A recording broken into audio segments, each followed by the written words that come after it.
മുസ്ലിം ലീഗിന്റെ ആളുകൾ മിണ്ടാതിരുന്നു എന്ന കാരണത്താൽ ഓരോ ദിവസവും കയറ്റി ഇങ്ങനെ പോവാ.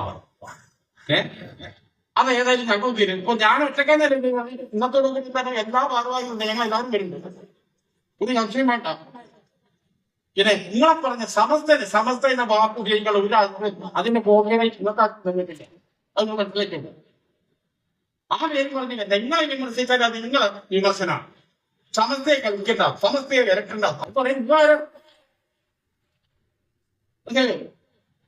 അപ്പൊ അതുകൊണ്ട് ആ വിഷയത്തിലൊക്കെ ഞങ്ങളുടെ നിലപാട് ഇതാണ്. മുസ്ലിം ലീഗ് എന്ന പാർട്ടി അതിനെ നയിക്കുന്ന അതിന്റെ നേതാക്കന്മാരെ പാണക്കാട് കുടുംബത്തിനെ ഒളിഞ്ഞും തെളിഞ്ഞും കൊമ്പും തിമ്പും വെച്ചിട്ട് ഇതിനെ പറയാം. ഞാൻ പറഞ്ഞ് നിർദ്ദേശിക്കുമ്പോ പിന്നെ എന്താണ് 89 അത് വേറെ കിട്ടും. കാന്തപുരത്തിന്റെ ആളുകൾ ഞാൻ പറഞ്ഞിരിക്കുന്നു. 89 കാന്തപുരത്തിന്റെ നിലപാടെന്താ 2026 മാറ്റേണ്ടത്. അത് പറഞ്ഞപ്പോ ചില വിദ്വാന്മാര് എന്ത് പറയാം, കാന്തപുരത്തിന്റെ നിലപാട് അന്നും ഒന്നാണ് ഇന്നും ഒന്നാണ്. നിങ്ങളാണ് മാറിയത്. ഞാൻ എന്താണോ പറഞ്ഞത് അത് മുഴുവൻ കേൾക്കണം. 967 മുസ്ലിം ലീഗിന്റെ 67 ലീഗ് നടത്തിയ പ്രസംഗം 26 നടത്താനില്ല. അങ്ങനത്തെ രാഷ്ട്രീയക്കാരാണ്. ഓരോ കാലഘട്ടത്തിലും ഓരോ രാഷ്ട്രീയമാണ്. അപ്പൊ ഓരോ രാഷ്ട്രീയ കാലത്തും വ്യത്യസ്തമാണ്. ഞാൻ പറഞ്ഞ 89 കാലത്തെ കാന്തപുരത്തിന്റെ സമീപനമല്ല 2026 സമീപനം. അതേപോലെ 89 മുസ്ലിം ലീഗിന്റെ കാഴ്ചപ്പാടല്ല 2026 കാഴ്ചപ്പാട്. ഇനി പാണക്കാട് പിന്നെ എന്താണ് ഒന്നും പറഞ്ഞില്ല. 89 കാന്തപുരം പിളർന്നു പോയി. കാന്തപുരത്തിന്റെ കൂടെ പോയ പണ്ഡിതന്മാർ പാണക്കാട് തന്നെ നിർമ്മിച്ചതാണ്. ഇനി മനസ്സിൽ അവർക്ക് പേടിയാണ്. പാണക്കാട് തങ്ങളെ പെങ്ങന്മാരെ ചീത്ത വരെ അവർക്ക് പേടിയാണ്. ഇപ്പൊ നാളും ഞാൻ സുഖമില്ലാതെ ഒരു വട്ടല്ല 2 വട്ടമാണ് പാണക്കാട് സംഘന്മാര് എന്നെ കാണാൻ വന്ന് എനിക്ക് വേണ്ടി പ്രാർത്ഥിച്ചെന്നാണ്. കണ്ണിന് വെള്ളം ഇവിടെ അദ്ദേഹം പറഞ്ഞത്. നിലപാടുള്ള ഓരോരോ കാലഘട്ടത്തിൽ അതായത് മാറ്റം ഉണ്ടാവും.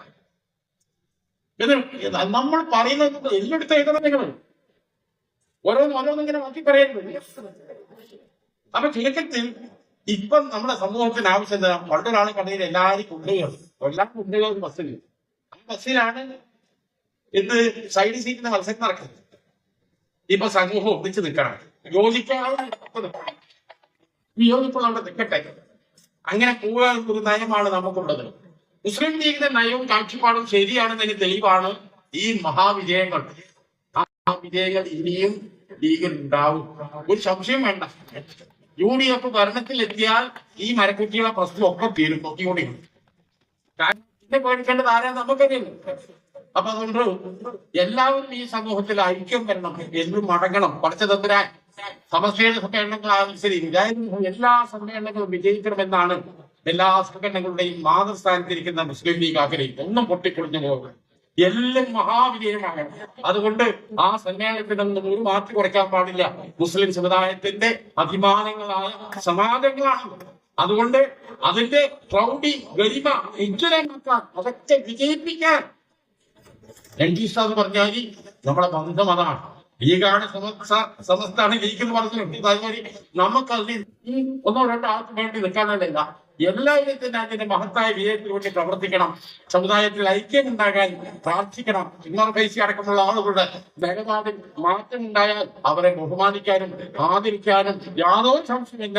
ഞങ്ങൾ മുന്നോട്ട് വരും എന്നുകൂടി പ്രഖ്യാപിച്ചുകൊണ്ട് എന്റെ പ്രസംഗം അവസാനിപ്പിക്കുന്നു.